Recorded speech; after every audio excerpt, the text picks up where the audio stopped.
Hello, welcome to JIBRIN Angle on Oweleke TV. My name is JIBRIN, and this is my angle. Um, uh, Sometimes, or earlier in the week or last week, this is a new week anyway.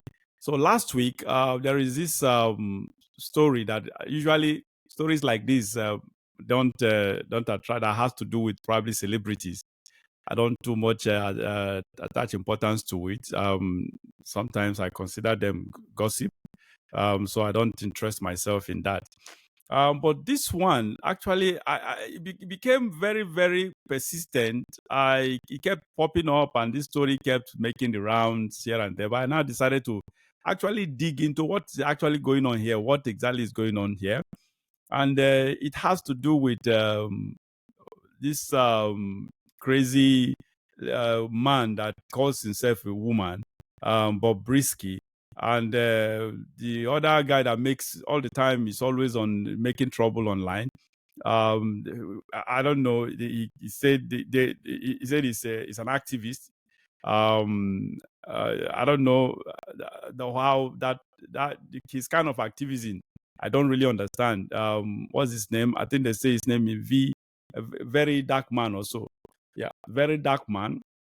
And yes, so we had what happened. The story is not about them; it's about Nigeria. Why? What I'm making this monologue, I am actually making it for one purpose, for a point, to make a point, and that point is my target is the government actually.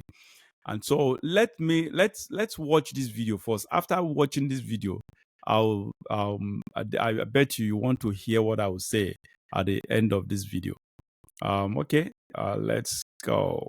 Commitment to total reform of the Nigerian Correctional Service comes against the backdrop of allegations of bribery and corruption within the service, while the federal government, through the Civil Defense, Correctional, Fire and Immigration Services Board, has responded by suspending two senior officers fingered in the allegation.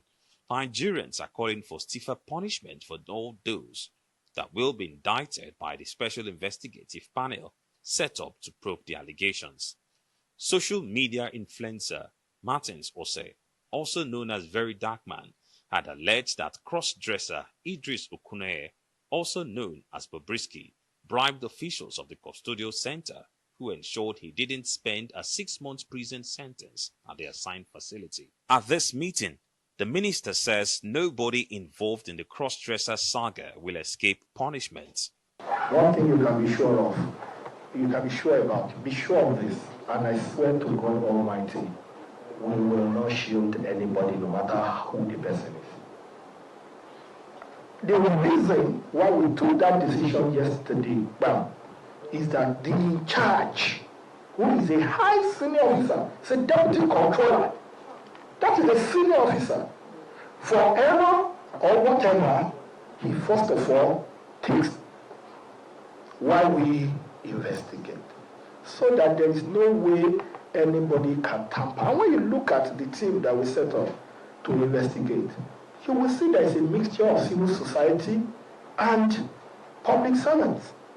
The minister says other reforms of the correctional service will help improve security and welfare of inmates, efficient data management, and upgrading custodial centers. Commitment to total reform of the Nigerian Correctional Service comes against the backdrop. All right. I hope you heard that. Actually, now, it's I don't know if there's anyone watching this monologue now that didn't hear about what I just the video I played right now. But in case you did not, let me just summarize it. Now it's about Bob. Remember, Bobrisky was actually sentenced to 6 months in prison. So, and yeah, instead of actually serving the jail term in the prison where he belonged, according to by law, he actually served it in a luxurious home. We're told, according to the story, he was paid, although he paid the authorities about 15 million naira to serve the 6 months jail term in a different environment entirely, probably a comfortable environment. So that is just it. Now, the point I'm trying to make here is I'm not taking on Bobrisky or whatever his name is. That is his own cup of tea. He saw there was a loophole in the system. He capitalized on that, so he wanted to be comfortable. So, and he has the money to do that. So that is his ball game or whatever. So that is his own cup of tea. Now, my point is the minister is actually, that man is, I don't know. In the first place, that minister was supposed to, in my own opinion, is supposed to be fired. The controller general of the prison is supposed to be, not just the deputy, is supposed to be fired. The deputy we read that had been suspended is supposed to be fired, not suspension. Now, this firing doesn't mean that this is new. This story is not new to us. It is not shocking it's something that I don't expect anyone to be surprised at that, because this is something that is endemic. It has been, it's entrenched in the system. It's been going on for decades. And that is why you hear that prison authority, that I think they built a hotel. Why did you think they built a hotel? Why would a prison have a hotel? A prison authority have a hotel? What do they need a hotel for? They spent the taxpayers' money to actually rebuild a hotel because it is lucrative. That when they send people, rich people, influential people to jail, instead of these influential people to actually serve their jail term inside the jail, they end up serving their jail time in luxurious homes. All they do, they just pay the authorities. And the authorities it's just like what we call house arrest for the dignitaries who have not been charged to court, or who government sees who government sees as a threat to the system or to the country or whatever. So instead of arresting, because they don't have anything against them by law, instead of arresting them and incarcerating them by law, they rather place them on house arrest. And that house arrest literally means that the only thing they will do is they just restrict your movements. You don't have that freedom to go wherever you want to leave that house whenever you want to or whatever. So there are restrictions and limitations to your movement.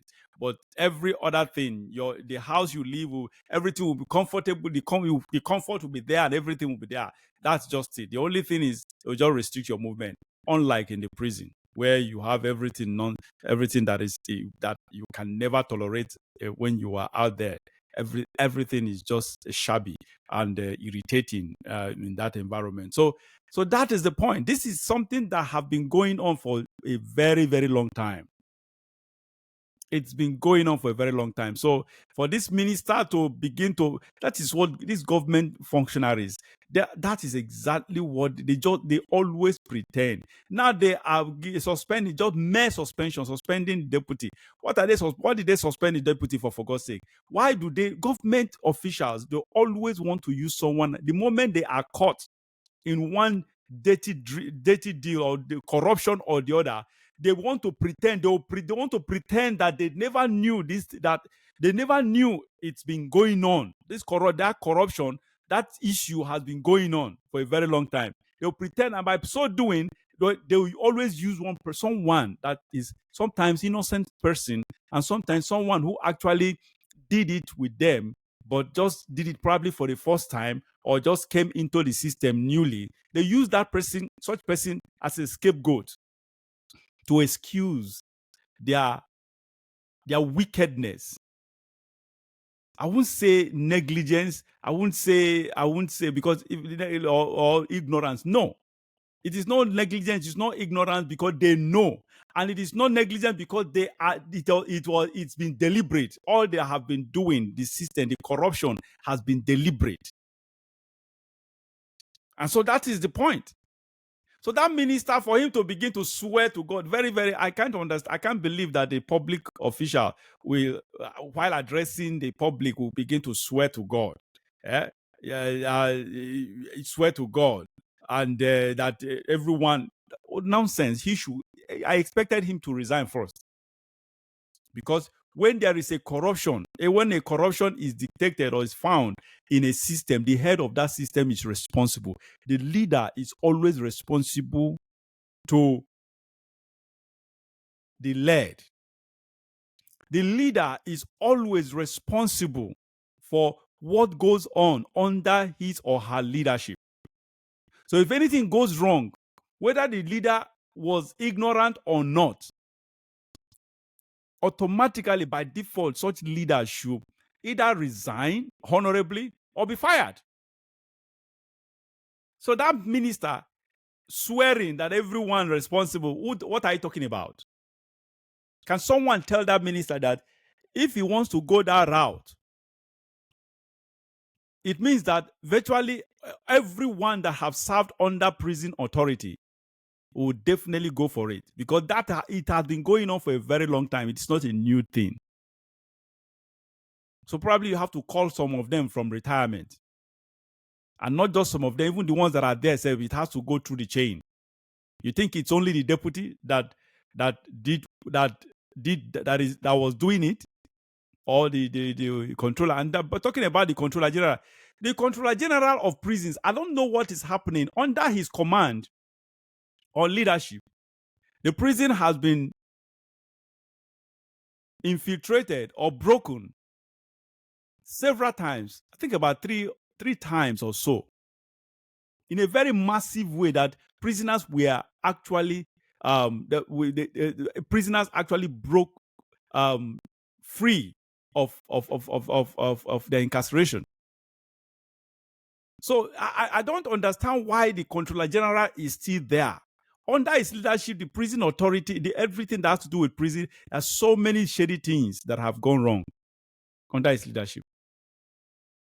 So for this suspension, I expect a firing, not suspension, to be only to affect only the Deputy Controller General is not being fair. Everyone in the line of command, the chain of command, should go from the minister down, and they should stop pretending that they never knew. Everyone knew that this has been the norm. Useless, corrupt people. I don't know. Nigeria is so hopeless right now. The country is so, unfortunately, hopelessly hopeless. I think that is the right word. We are so hopelessly hopeless.